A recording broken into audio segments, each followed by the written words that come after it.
Bismillahirrahmanirrahim. Assalamualaikum warahmatullahi wabarakatuh. Alhamdulillahilladzi arsala rasulahu bil huda wa dinil haq liyudhhirahu 'alad dini kullihi walau karihal kafirun walau karihal musyrikun walau karihal munafikun. Wassalatu wassalamu ala nabiyyina Muhammadin sallallahu alaihi wasallam wa ala alihi wa sahbihi ajmain.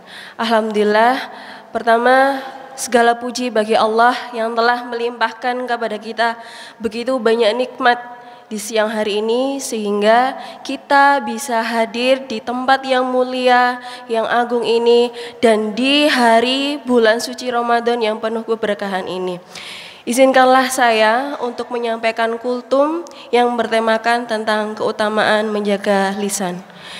Nikmat yang Allah berikan kepada kita yaitu begitu banyak teman-teman dan sahabat ikram sekalian. Baik dari nikmat Islam, nikmat iman, nikmat kita bisa menggunakan anggota tubuh kita dan berfungsi dengan baik. Salah satunya yaitu lisan kita. Lisan ini adalah penterjemah hati kita dan pikiran kita. Ketika kita merasakan sesuatu hal yang tidak kita sukai atau kita sukai, pasti kita akan sampaikan dengan lisan kita. Atau yang ada dalam pikiran kita, kita juga akan sampaikan dengan lisan kita.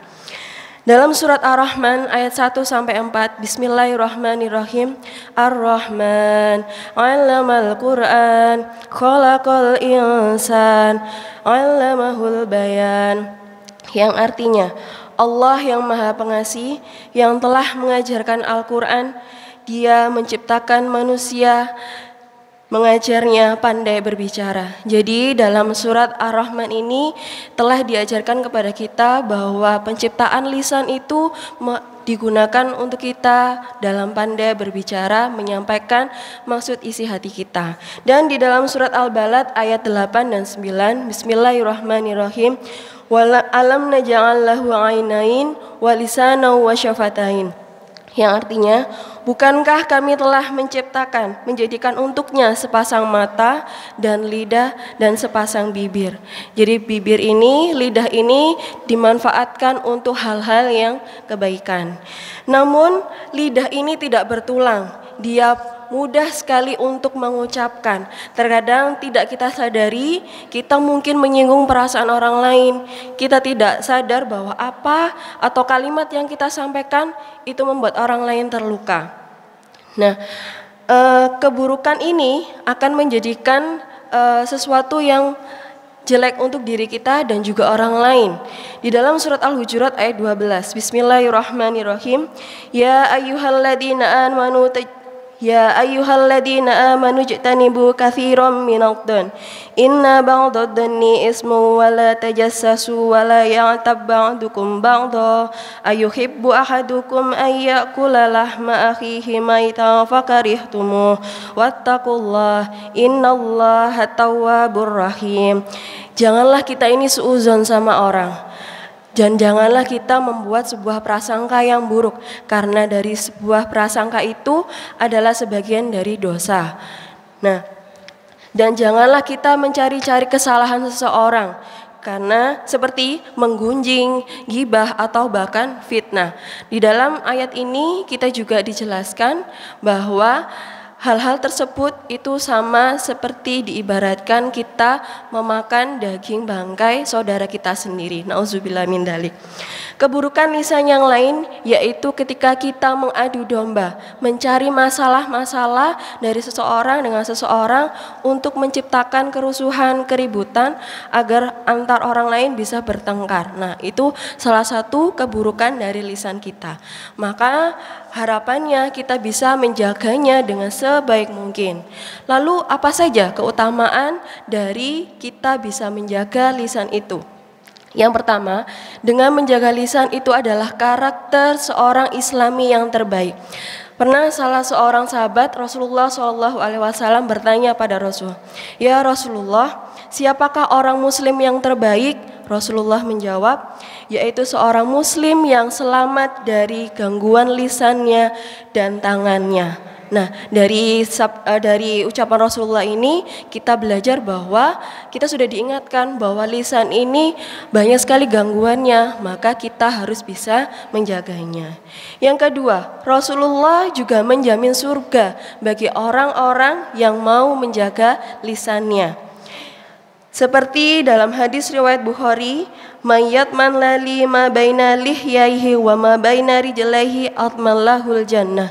Barang siapa bisa memberikan jaminan kepadaku untuk menjaga apa yang ada di antara dua janggutnya atau mulut dan dua kakinya atau kemaluan, maka aku berikan kepadanya jaminan masuk surga. Begitu indah hadiah dari Allah untuk kita ketika kita bisa menjaga lisan kita. Yang ketiga, menjaga lisan itu adalah tanda keimanan seseorang. Dalam hadis riwayat Bukhari dan Muslim, "Man kana yu'minu billahi wal yaumil akhir falyakul khairan aw liyasmut." Barang siapa beriman kepada Allah dan hari akhir, hendaklah ia berkata baik atau diam. Jadi pilihannya hanya dua, teman-teman. Kita berkata yang baik, kalau tidak bisa maka lebih baik diam. Nah, yang keempat, menjaga lisan itu adalah mungkin bisa jadi sebab diampuninya dosa-dosa kita. Dalam surat Al-Ahzab ayat 70 dan 71, Bismillahirrahmanirrahim. Ya ayyuhalladzina amanu taqullaha wa qulu qawlan sadida yuslih lakum a'malakum wa yaghfir lakum dunubakum wa may yuti'illaha wa rasulahu faqad faza fawzan 'azima. Hai orang-orang yang beriman, bertakwalah kamu kepada Allah dan berkatalah dengan perkataan yang baik.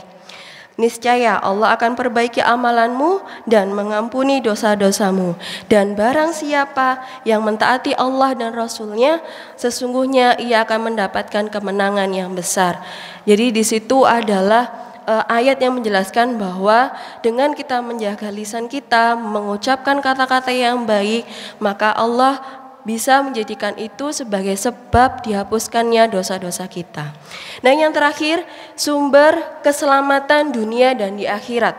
Ya, sungguh seorang hamba dia berucap dengan sebuah ucapan yang diridhoi oleh Allah, dan ucapan tersebut baginya bukanlah ucapan yang besar, namun bagi Allah meridhoinya sehingga Allah mengangkat derajatnya. Namun ketika ia mengucapkan suatu ucapan dan Allah merasa murka atas ucapan itu, maka Allah tidak segan akan mencampakkannya ke dalam api neraka. Disinilah Allah mengajarkan kepada kita bahwa lisan kita itu akan menjaga kita dari selamatnya dari dunia dan di akhirat. Dan lisan ini di era yang sudah global, di era yang begitu cepat, sudah bisa tersalurkan lewat jari jemari kita, lewat sosial media dan sebagainya, lewat postingan ketika kita komentar, dan sebagian orang itu jauh lebih luas ketika mereka bisa menyampaikan apa yang mereka rasakan lewat jari jemari, karena seolah mungkin tidak terlihat dan sebagainya. Alangkah lebih baik ketika kita bisa menjaganya baik dari lisan maupun dari tingkah laku kita atau dari tangan-tangan kita, jemari-jemari kita. Berikanlah yang bermanfaat dan bisa memberikan kebaikan untuk orang lain. So, think before talk and think before we judge a people. Karena kita nggak tahu bagaimana kendala orang lain. Ketika kita merasa ada suatu hal yang buruk atau tidak kita sukai, maka lebih baik kita tanya dulu. Mungkin dia sedang ada kendala sehingga tidak bisa melakukan suatu hal. Mungkin dia masih ada urusan yang lebih mendadak dan sebagainya. Kita tidak tahu apa yang mereka rasakan. Yang kedua, kita sebaiknya bisa lebih berempati sehingga kita tahu apa yang sedang mereka rasakan. Barulah kita bisa memutuskan kalimat apa yang sebaiknya kita berikan kepada dia.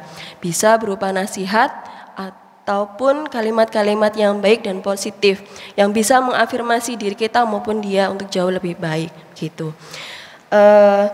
Rasulullah juga berpesan, Jika iman seseorang tidak akan istiqomah hingga hatinya istiqomah, dan hati seseorang tidak akan istiqomah ketika lisannya tidak istiqomah. Maka teman-teman, mari dari kita mulai dari sekarang berlomba-lomba melawan diri kita untuk bisa menahan lisan-lisan yang tidak baik, yang mungkin tidak membawa manfaat, sehingga bisa lebih membawa kebaikan untuk diri kita maupun orang lain. Sekian dari saya, terima kasih. Mohon maaf bila mana masih banyak kekurangan di dalam penyampaian ini. Akhirul kalam, nun wal qalami wa ma yasturun. Wassalamualaikum warahmatullahi wabarakatuh.